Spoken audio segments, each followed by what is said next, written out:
Keyframe animation. It's one of the fundamental skills inside of Adobe Premiere Pro that you're going to need to know in order to take full control of this powerful software. You can use keyframe animation on a basic level and you can get really intricate with it. It's completely up to you how you want to use it, but it's important that you understand how this works. So, essentially, you can keyframe animation over anything. So, let me show you what I mean. So this is our first clip. Let's ignore these other three for now. Let's just focus on clip number 1. So this is our clip. Let's say we wanted to do a fade out, so we want to dip to black. In order to do that, we would select the clip, go to the Effect Controls panel, go to Opacity. We're going to select this button here, which is the Toggle Animation button. Press that. And this is going to create this. This is a keyframe, and this is representing a value at a certain point in time. So at this moment in time, the opacity is 100%. If we move over to the right, it's still 100%, and that is because nothing has changed. But if I now pull this down to 0, you can see you've got a visual representation of what's happening here. So at this point in time here, the value of this clip is 100% opacity. And at this point, it is now 0. So it's going to transition from the first one to the second one, which is therefore creating this fade out effect. And that is essentially all you need to know about keyframe animation. It's just, this is the value at this point, this is the value at this point, and it's going to animate between those two. And this works for color effects, it works for transitions, it works for fades in, fades out, it works for audio adjustments. Everything runs off keyframe animation. So let me show you another example. Let's delete that. And let's go to levels again. We're pretty familiar with levels now. So drag levels on top of this. And as you can see, if we adjust the white input level, we are adjusting the white value. So those highlights, they're really going to increase the lower we pull that. So at this point in time, we're going to create a new keyframe on this white input level. 255 is the value. We're going to move over and we're just going to pull this number all the way down to 0. And as you can see, we've got a white screen, and that's because the highlights have just completely blown out. But you can see we've transitioned from normal exposure to overexposure. And here's the cool thing with keyframe animation.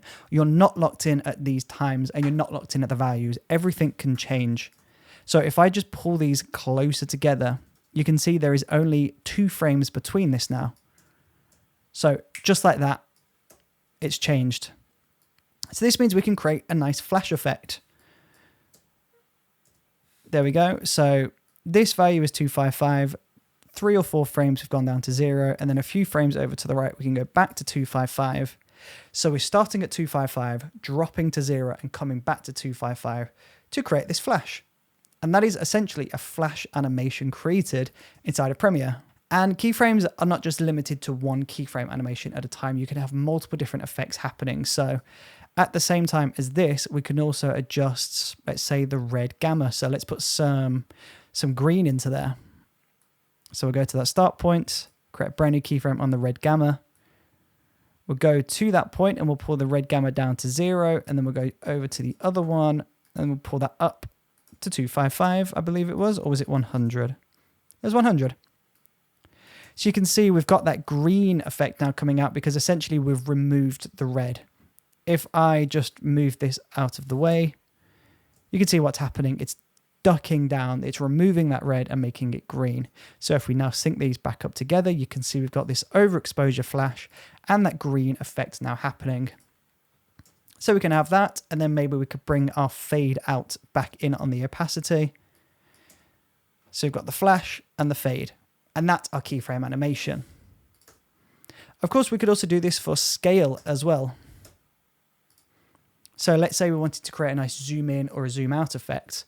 By default, your scale will be set to 100%. If you pull this down, you can see you've got the edges of the video, and this is essentially just the black video underneath.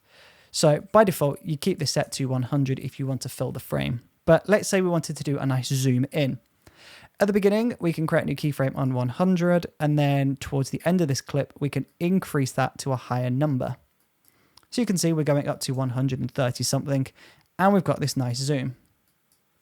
You can really see it if I pull these down. So let's start at 50, create a brand new keyframe on scale at the beginning. We'll go to the end, increase that to 100, and you can see over that time, it's increasing in size.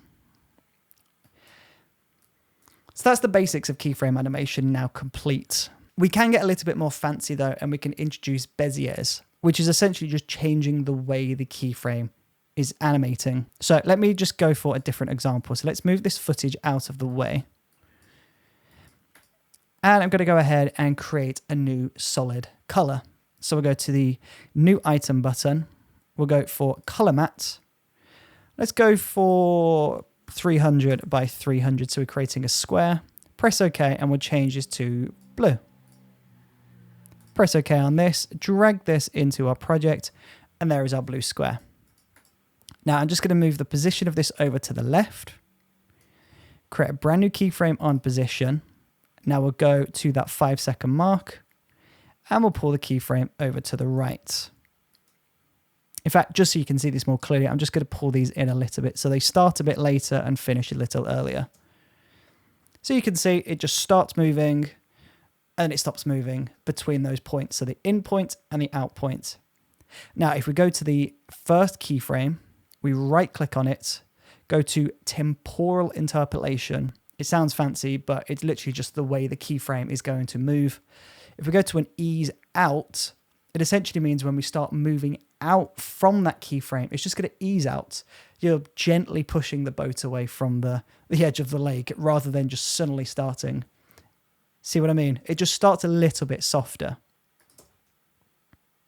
And then when we come back into that hard keyframe, you can see there's an aggressive stop. It's like we've hit into a wall. So we can do the same thing on this one, but we're coming into this keyframe. So you would right click, temporal interpolation, and you would ease into this one. So we've eased out of the first keyframe and eased in to the second keyframe, and it's made a softer animation. And same thing like we've done before, if you wanted to speed this up, then you would just decrease the gap between those keyframes, and now you can see that sped up. So if you wanted to do multiple different movements, so we'll slide left to right, and then from that point we'll slide down, you would just go to this point, wait a few seconds or wait a moment, and then create another keyframe and move that down. Now, keyframe animation, like I mentioned before, is a skill that's going to come in very handy when you're editing inside of Adobe Premiere Pro.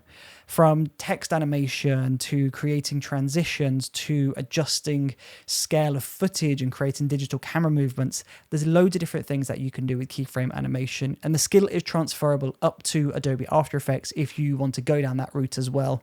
So I definitely recommend putting the time in. How to practice? Just get some clips and just play with the animation. Go for some color effects, go for some video effects. Let me show you a different effect whilst we're talking about that. So let's go into video effects. We'll go to distort. We'll go for, let's go for a wave warp. Drop this on the clip. And you can see we've got this funny wave effect. And if I change the value of this, you can see that's happening. And we can do that. We can automate that process just by changing the values via keyframe animation. So wave height 0, move over, we'll increase that. Then we'll move over again, we'll decrease that, move over again, back to 0. And now you can see it's just going to animate back and forth between those. Not the prettiest effect in the world, but the theory is still the same. You can animate your effects by using keyframe animation. So there you go. That is keyframe animation inside of Adobe Premiere Pro.